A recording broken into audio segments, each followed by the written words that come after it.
Thank you for turning to page 121. Welcome back to page 121. Today we're going to take a look at Challenge Magazine, which was presented by Game Designers Workshop. This started publication in 1986. This magazine came from the Journal of the Traveler's Aid Society. I did a video on this one a few weeks ago.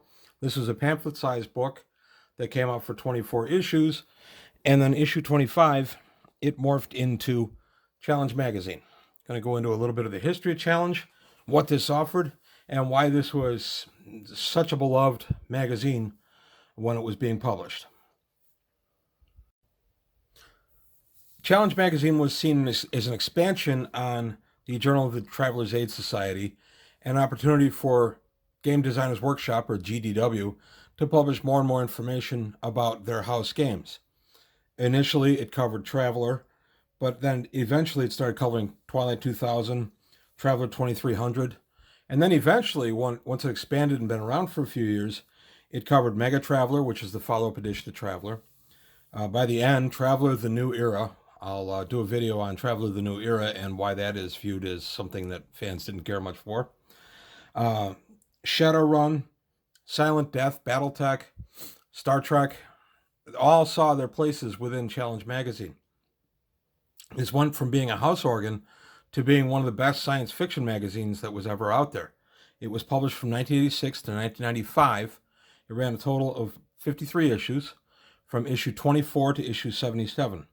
It was published initially bi-monthly, that's every other month.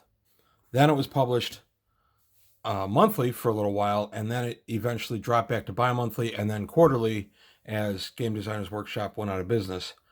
The magazine stopped publication in 95. GDW went out of business in early 96. This magazine was an absolute treat. Right there along with Dragon Magazine, which I was a regular buyer of at the time. I would look forward to my new issue and be excited about finding out what was new in Traveler. The artwork was very representative of Traveler artwork at the time. The cover artwork especially carried a lot of what the game was, and I thought they were very visually appealing. I liked Traveler's early look. Once they introduced certain other games like Space 1889, well, they had an house organ to go ahead and just run some issues on that magazine. You go ahead, even if you weren't familiar with it, you could at least read a little bit about it, and you could find out if it was for you. This issue features Space 1889, which was a game from Game Designers Workshop. Also 2300, Mega Traveler, and Twilight 2000. These were all games published by Game Designers Workshop. By issue 36, they were starting to do more games, other publishers. So again, we see Twilight 2000, Space 1889, but wait a minute, Warhammer 40K, Paranoia, 2300 AD, Battletech, and Star Trek all had articles in this issue. And the articles were very well written. A lot of them were consistently written by people from Game Designers Workshop, and others were just submissions like the Dragon, which were edited and brought over so that they ported nicely into this magazine. This magazine was a monthly treat that I enjoyed for years. Unfortunately, as time went on, in the mid-90s, Game Designers Workshop, for various reasons, ran into financial difficulty and was having a hard time keeping the lights on. And that was kind of as we started to see the end of Challenge Magazine. Last issue, as I said, was issue 77. This features Shadowrun campaign information, Star Wars, Cyberpunk, Space 1889, Dark Conspiracy, and of course, Traveler the New Era. So Challenge Magazine was a lot of fun to have around at the time. I remember working a job where I drove a lot, coincidentally, from 86 to 95.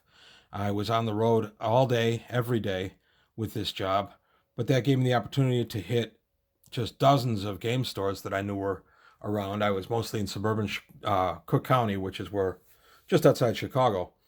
So I knew where the game stores were and was able to easily find Challenge every every month. And it's kind of funny that I worked that job from 86 to 95. I didn't realize that till just now.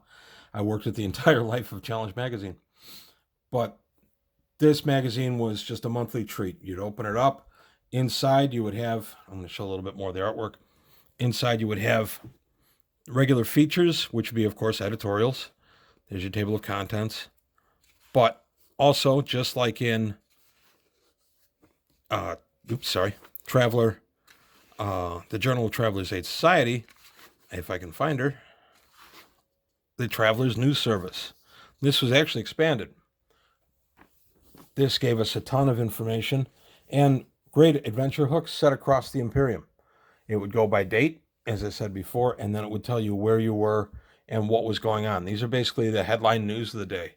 You could find out what was going on in any particular area as they featured it in Traveler News Service.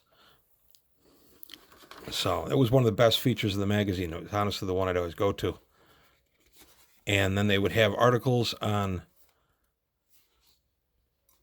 here's a ship called the Lone Wolf, right after the Traveler's News Service, and just all kinds of different articles throughout the life of the magazine. By the end, we were in Traveler the New Era, which has, it's got different opinions. I'll save that for the Traveler the New Era episode that I do.